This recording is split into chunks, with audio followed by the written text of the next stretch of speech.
Welcome. Part of our continuing interview series. These are people we weren't able to bring into the studio, but we were able to get them to talk, and they are experts on the field of political division in America. So we're talking to the right people who would be able to give us informed opinions. With us today is David Tannenbaum. He's the assistant professor at the management department at the University of Utah. And he wrote this paper, Political Sectionalism. Is that him? Sorry, give me a second. He wrote this paper on the misplaced politics of behavioral policy interventions in the Journal of Nature. It's a very, very respectable scientific journal of Nature in their human behavior section. Misplaced Politics of Behavioral Policy Interventions by David Tannenbaum, published in 2017. Government agencies around the world have begun to embrace the use of behavioral policy interventions, such as the strategic use of default options, which has inspired vigorous public discussion about the ethics of their use.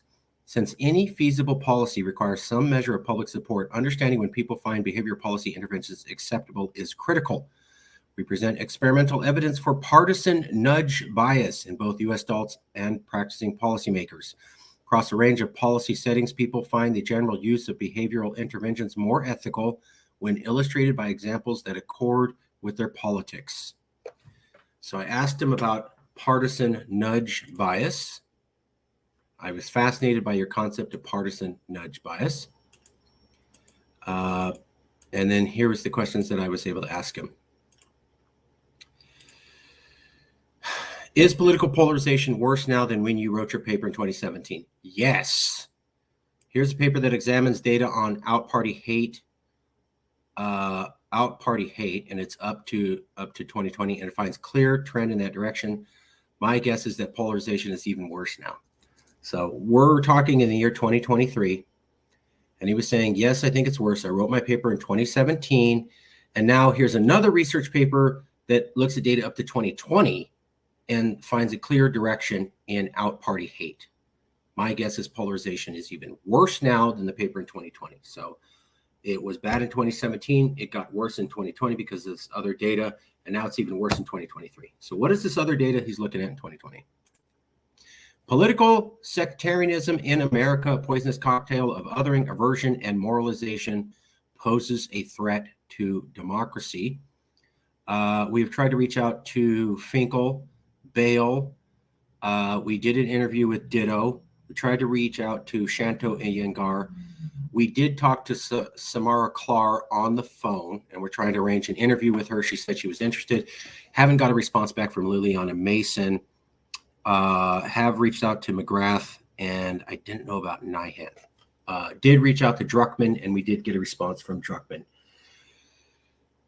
Do you see any reason to believe that the partisan nudge bias will reduce naturally in the future? Tough to say. If people become more familiar with the nudges and behaviorally informed policy, then perhaps increased familiarity would reduce reliance on partisan cues.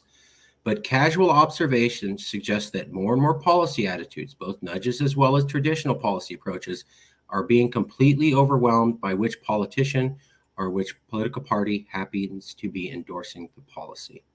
So, yes, I think it's getting worse.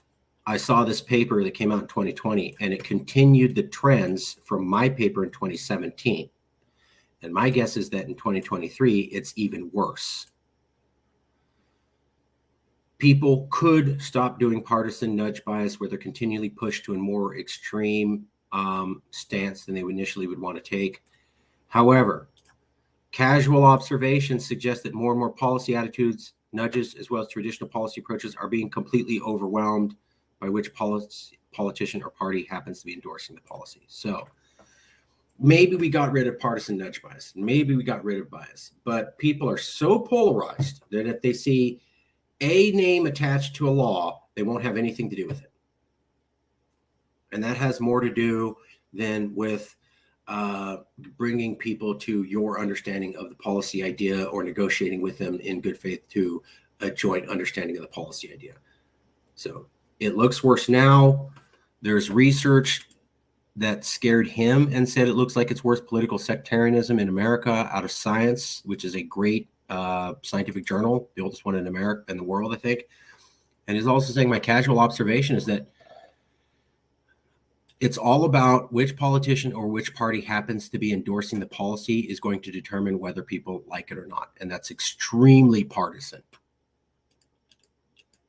So he wrote this article in 2017. It is now worse. And he doesn't see any reason why the polarization will end. Polarization seems to be the way we do things. So if a bill gets passed or not happens to do with not whether it's a good bill, not whether it's what Americans need, but personality contest. Who's attached to it? Oh, wrong person, I'll have nothing to do with it, which is an extreme form of polarization. That's what this professor says. Okay, another data point. We'll leave it there and we'll be right back.